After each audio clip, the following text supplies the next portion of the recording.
অস্ট্রেলিয়ার ক্রিকেটের উজ্জ্বলতম প্রতিভা এই তকমা নামের পাশে জুড়ে গেছে কুপার কনলির। বিগ ব্যাশে মোস্ট ভ্যালুয়েবল প্লেয়ারও ছিলেন তিনি। কেন তাকে নিয়ে এত চর্চা তা দেখালেন ইন্ডিয়ান প্রিমিয়ার লিগের মঞ্চে নিজের প্রথম ম্যাচেই। গুজরাট টাইটান্সের দেওয়া লক্ষ্যটা ছিল 163 রানের, তবে চেস করতে নেমে শুরুতেই হোঁচট খেতে হয় পাঞ্জাবকে। 7 রানেই হারাতে হয় প্রথম উইকেট। তখনই আগমন অভিষিক্ত কুপার কনলির। যদিও 3 নম্বর পজিশনটাতে আসার কথা শ্রেয়াস আয়ারের, তবে এই প্রজন্মের সবচেয়ে বড় অজি ট্যালেন্ট বলে কথা, জায়গাটা তাই ছেড়ে দিলেন তিনি। ক্যাপ্টেন যে ভুল করেননি সেটার প্রমাণ দিতে খুব বেশি সময় নিলেন না কনলি। নিজের আয়ত্তে একটু একটু করে গুটিয়ে নিতে থাকেন ম্যাচটাকে। সক্ষমতা সবটা নিংড়ে দেওয়া যাকে বলে। চোখে মুখে আত্মবিশ্বাসের ঝলকানি। আইপিএলের মঞ্চটা যেন তার বড্ড পরিচিত।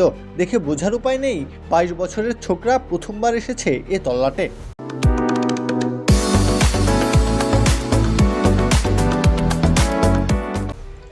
প্রভ সিমরান সিং এর সাথে 76 রানের জুটি, সবটা ঠিকই যাচ্ছিল।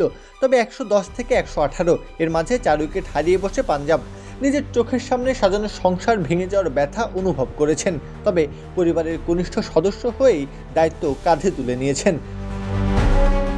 50 এসেছে ব্যাটে, তবে কাজটা শেষ হয়নি। যে দাঁড়িয়ে থেকে দলকে জেতানোর আত্মতৃপ্তি উপভোগ করার তীব্র বাসনা জেগেছিল, সেটা করেছেন।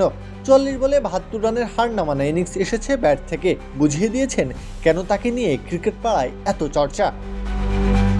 প্রত্যহ কাব্য, খেলা 71।